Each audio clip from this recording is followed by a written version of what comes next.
नमस्कार. लेखनीशास्त्र न्यूजमध्ये आपण सर्वांचे स्वागत आहे. नंदुरबार जिल्ह्यात वाळू माफियांची दहशत. अवैध वाळू वाहतूक रोखणाऱ्या मंडळ अधिकाऱ्यावर जीवघेणा हल्ला झालेला आहे. मंडळ अधिकारी रवींद्र घोडके हे सदर हल्ल्यामध्ये गंभीर स्वरूपात जखमी झालेले आहे. वावद परिसरात एकच खळबळ. नंदुरबार जिल्ह्यात अवैध वाळू उपसा आणि वाहतुकी विरोधात कारवाई करणाऱ्या शासकीय अधिकाऱ्यावर वाळू माफियांची दहशत ही दिवसेंदिवस वाढतच चालली आहे. वाळू माफियांची दादागिरी वाढत चालली आहे.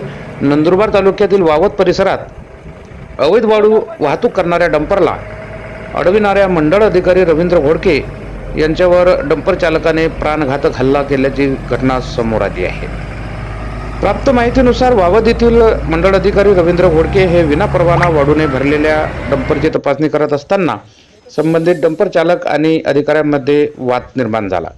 हा वाद अल्पवेळेतच हिंसक स्वरूपाचा बनला आणि कारवाईच्या रंगातून डंपर चालकाने लाकडी दांड्याने मंडळ अधिकारी घोडके यांना बेदम मारहाण केली. सदर हल्ल्यात घोडके हे गंभीर जखमी झाले असून त्यांना जीवस मारण्याची सुद्धा धमकी यावेळेस देण्यात आली.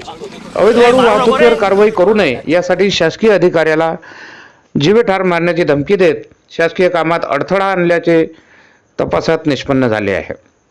या संपूर्ण घटनेचा व्हिडिओही समोर आला असून जिल्ह्यात मोठी खळबळ उडाली आहे. या प्रकरणी नंदुरबार तालुका पोलीस ठाण्यामध्ये डंपर चालकाविरोधात शासकीय कामात अडथळा आणणे, जीवे मारण्याचा प्रयत्न आदी गंभीर कलमान्वये गुन्हा दाखल करण्यात आला आहे. पोलीस प्रशासन सदर प्रकरणाचा अधिक तपास करीत असून अवैध वाळू वाहतूक आणि संबंधित माफिया विरोधात कठोर कारवाईची मागणी नागरिकांकडून होत आहे. अवैध वाळू गौण खनिज उपसा हा फक्त नंदुरबार जिल्ह्यातच नाही तर संपूर्ण महाराष्ट्रात आपल्याला दिसायला मिळत आहे. विना नंबरचे डंपरमुळे कित्येक लोकांनी आपले प्राण गमावले आहे. बेधुंद आणि भरधाव वेगाने चालणाऱ्या या डंपर चालक व मालकांवर फारशी कारवाई होताना आपल्याला दिसून येत नाही. शासन याच्यावर कडक आणि ठोस कारवाई का करत नाही असा प्रश्न सुद्धा नागरिकांमध्ये होत आहे. वाळू माफियांच्या दहशतीला कारणीभूत कोण?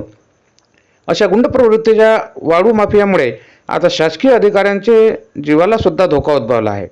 परंतु या माफियांना अभयदान कोण देत आहे याचा शोध लावून अगोदर त्याच्यावर कारवाई होणे गरजेचे आहे.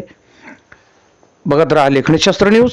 नंदुरबार जिल्हा विशेष प्रतिनिधी दगडू निकुम यांची रिपोर्टिंग. जय हिंद, जय संविधान, जय महाराष्ट्र.